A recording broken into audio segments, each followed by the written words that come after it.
Advocate Dinesh Singh समाजी,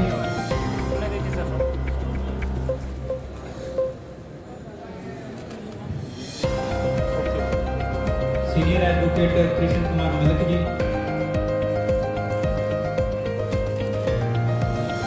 senior advocate मिल्खराज Kamboj जी। हाँ जी sir, सामने देखिए। Okay sir. सीनियर एडवोकेट निहाल सिंह सुहाग जी, ओके सर।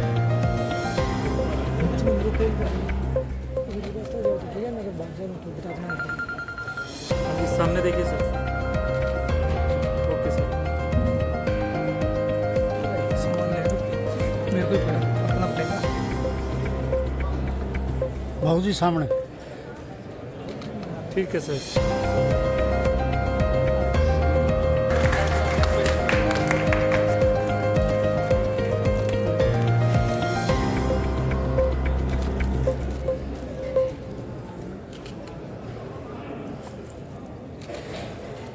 ठीक है।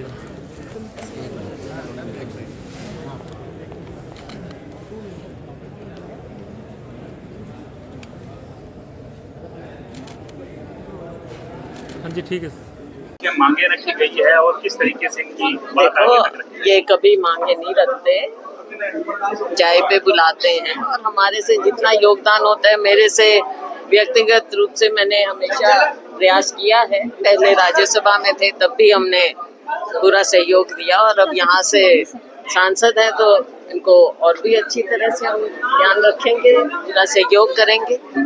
अभी जो एक बात रखी गई कि लेडीज का जो कमरा है उसमें थोड़ी ज़रूरत है, तो हम शुरुआत वहीं से करेंगे। मैडम, प्रदेश की बात की जाए तो लगातार भारतीय जनता पार्टी है कह रही है कि एक साल तो ये तीसरी सरकार का पूरा हुआ है, ये बहुत सराहनीय रहा है और तो सुशासन के रूप में मना रही है। इसको सुशासन कहोगे या कुशासन कहोगे आप, 11 साल हो गए हैं इनको, लेकिन जिस प्रकार से पूरी स्थिति हमारे राज्य में बिगड़ती ही चली गई है, कानून व्यवस्था, आज हम यहाँ जिस परिसर में खड़े हैं आप देख लीजिए कि कानून व्यवस्था पूरी तरह से खत्म हो चुकी है। अपने यहाँ एसपी को बदला गया, एसएचओ को, क्यों? ड्रग्स एक दिन में कोई एक इंसिडेंट से नहीं हो सकता इस तरह का जो हुआ।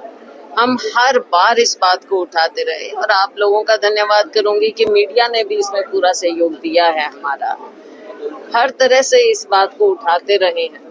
लेकिन हाँ जी तो हो जाती है, इस तरह के हादसे होते हैं तब ये हरकत में आते हैं। क्यों इनकी नाक के नीचे इतना कुछ हमारे जिले में, पूरे हरियाणा में ड्रग्स का इतना फैलाव हो गया है, घर घर में, गांव गांव में, शहर में, जहां भी आप जाओ हमारे स्टूडेंट्स, हमारे नौजवान इससे त्रस्त होते चले जा रहे हैं। तो ये सरकार का कि आप निकम्मापन कहिए, क्या कहेंगे इसको? शासन तो कह नहीं सकते, कुशासन ही कहेंगे। मैडम, एसआईआर को किस तरीके से देखते हैं? पहले बिहार के अंदर एसआईआर लागू हुआ और आज बताया जा रहा है कि पूरे देश में। देखो, एसआईआर में हमने उस समय भी कहा था कि आपने टाइमिंग नहीं देखी ना, चुनाव आए तब आपको एकदम याद आया एसआईआर का। तो कहीं ना कहीं इलेक्शन कमीशन पर सवालिया निशान उस बात से लगा था। हम किसी चीज के खिलाफ नहीं हैं, लेकिन हम इस बात के जरूर खिलाफ हैं कि इलेक्शन कमीशन पर पक्षपात का धब्बा नहीं लगना चाहिए। इलेक्शन कमीशन जिम्मेवार है कि पूरी तरह से देश में फ्री और फेयर इलेक्शन हो, ये उनका कार्य है करवाना। तो अगर एक भी नागरिक खड़ा होकर सवाल उठाता है तो ये उनको इस बात के लिए क्लियर करना पड़ेगा और लोगों के सामने आना पड़ेगा।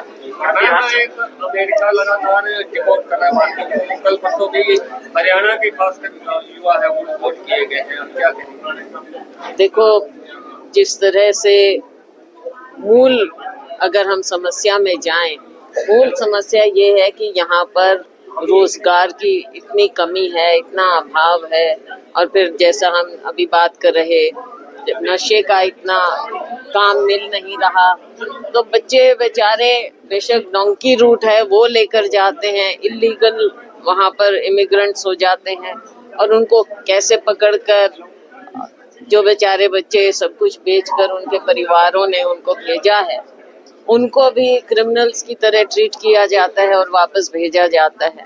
तो इस पूरी बात के लिए सरकार को उसकी जवाबदेही है कि क्यों बच्चे ऐसे, और क्यों ऐसे जो एजेंसीज हैं उन पर क्यों नहीं अंकुश लग रहा है।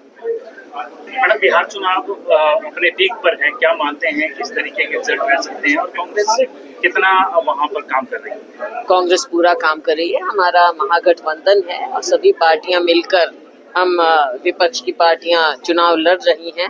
और जो रिस्पांस राहुल जी को मिला, यात्रा को मिला, बहुत बढ़िया, लोगों में एक नया विश्वास पैदा हुआ है बिहार में। और हमें पूरा विश्वास है कि पिछला कार्य देखते हुए जो सरकार रही नीतीश जी की, भाजपा की, लोगों ने उसकी असलियत देख ली। आज भाजपा के सामने कोई चेहरा नहीं है, कोई चेहरा नहीं है। नीतीश जी जूनियर पार्टनर होने के बावजूद वो मुख्यमंत्री रहे और आज भी भाजपा कुछ दिखा नहीं पा रही है, कोई मुख्यमंत्री चेहरा नहीं है। हमें पूरा विश्वास है कि महागठबंधन की सरकार बनेगी। कुमारी शैलजा भी चुनाव प्रचार के लिए तो टाइम ही नहीं बचा। मैं पीछे एक बार हम गए थे, कोई असल में जब चुनाव पीक पर आ जाता है तो पता नहीं हमको कितना हो, लेकिन अगर कुछ इस तरह की बात हुई तो जा भी सकते हैं। ठीक है।